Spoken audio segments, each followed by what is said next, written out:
Once upon a time, in a distant Middle Eastern kingdom, a widowed mother had an only son whose name was Aladdin. Aladdin, wake up. The sun's rising. Already, Mother? They were very poor and lived from hand to mouth. Though Aladdin did what he could to earn some pennies by picking fruits in faraway places and selling them in market. One day, as he was looking for wild figs in a grove some way from the town, Aladdin met a mysterious stranger. This smartly dressed, dark-eyed man with a trim black beard and a splendid sapphire in his turban asked Aladdin an unusual question. How would you like to earn a silver penny? A silver penny! Sir, I'd do anything for that kind of payment. I'm not going to ask you to do much. Just go down that manhole.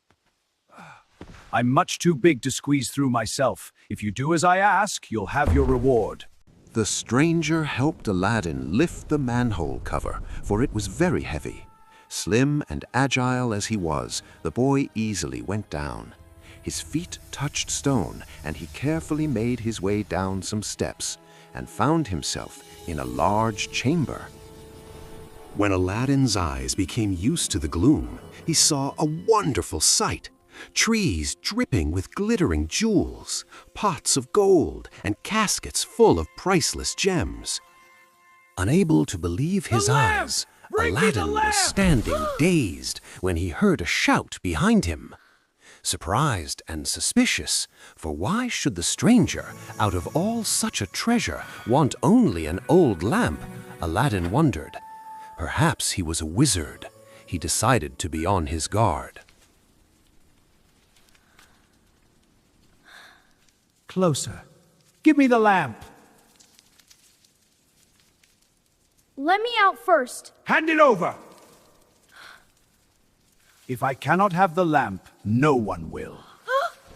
A terrified Aladdin was left in pitch darkness, wondering what the wizard would do next. As Aladdin was looking for a way to get out, he steps on a magical gold ring. Not knowing what it does, he slides the ring in his finger. Genie of Ring appeared.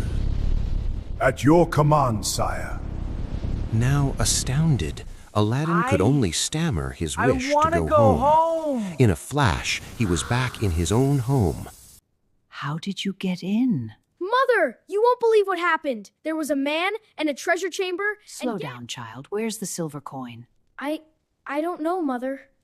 Oh, Mother, I'm so sorry. This is all I've got. When the mother rubs the lamp with cloth to clean it, the lamp begins to glow.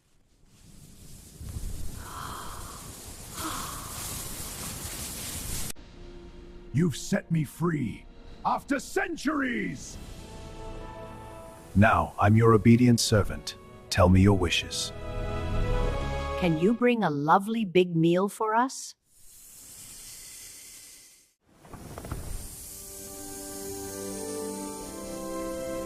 This is incredible. Our first real meal. It is, my dear. So wonderful to share it. I'm so happy. From that day on, the widow and her son had everything they could wish for. 5 years passed, and Aladdin grew into a tall, handsome young man. Aladdin, you've grown into such a fine young man. It's time you found yourself a wife. One day, as he left the market, Aladdin happened to see the Sultan's daughter Halima in her sedan chair being carried through the streets. He only caught a fleeting glimpse of the princess, but it was enough for him to want to marry her. Mother, I must marry her. The Sultan's daughter. I'll ask the Sultan for his daughter's hand. He'll never be able to refuse. Wait and see. Really? And indeed, the Sultan was easily persuaded by a casket full of big diamonds to admit the widow to the palace. However, when he learned why she had come, he told the widow that her son must bring proof of his power and riches. If Aladdin wants to marry Halima, he must send me 40 slaves tomorrow. Every slave must bring a box of precious stones, and 40 Arab warriors must escort the treasure. Aladdin, however, when he heard the news, was not at all dismayed. He picked up the lamp, rubbed it harder than ever, and told the genie what he required. Your wish? I wish for 40 slaves with gemstones and 40 warriors.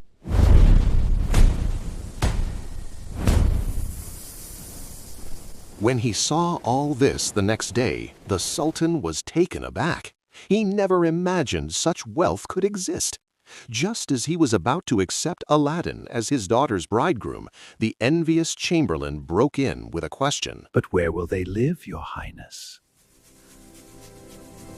Your wish? Build a great, splendid palace for Halima. It shall be done.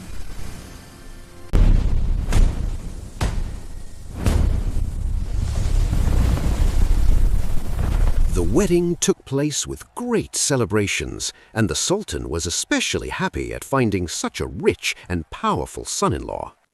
It's like a dream, Aladdin. Our dream, my princess.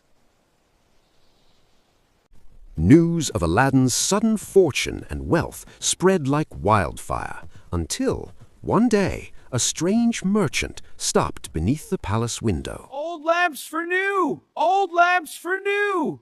Now, Aladdin had always kept his secret to himself. Only his mother knew it, and she had never told a soul. Halima, alas, had been kept in the dark. And so now, wanting to give Aladdin a surprise as well as make a good bargain, she fetched the old oil lamp. A new lamp for Aladdin! What a surprise he'll have! Indeed, a fine exchange. At last.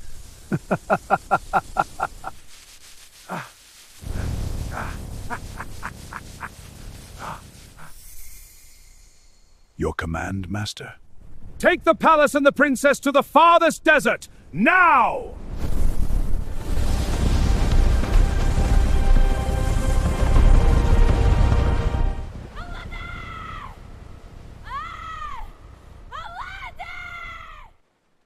Halima? Halima! I told you Aladdin's fortune couldn't last. It's hopeless. Wait, the ring! There's still a chance.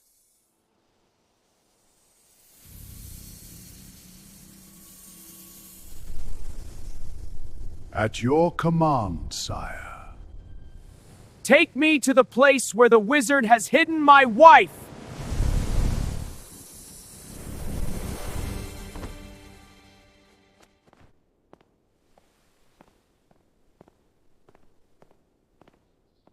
Bring me tea, girl. Psst, psst.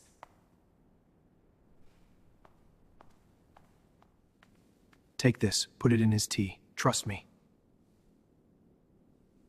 The powder quickly took effect, and the wizard fell into a deep sleep. Aladdin hunted for the lamp high and low, but it was nowhere to be seen. But it had to be there. How otherwise had the wizard moved the palace? He looks underneath the pillow, and there it was hidden.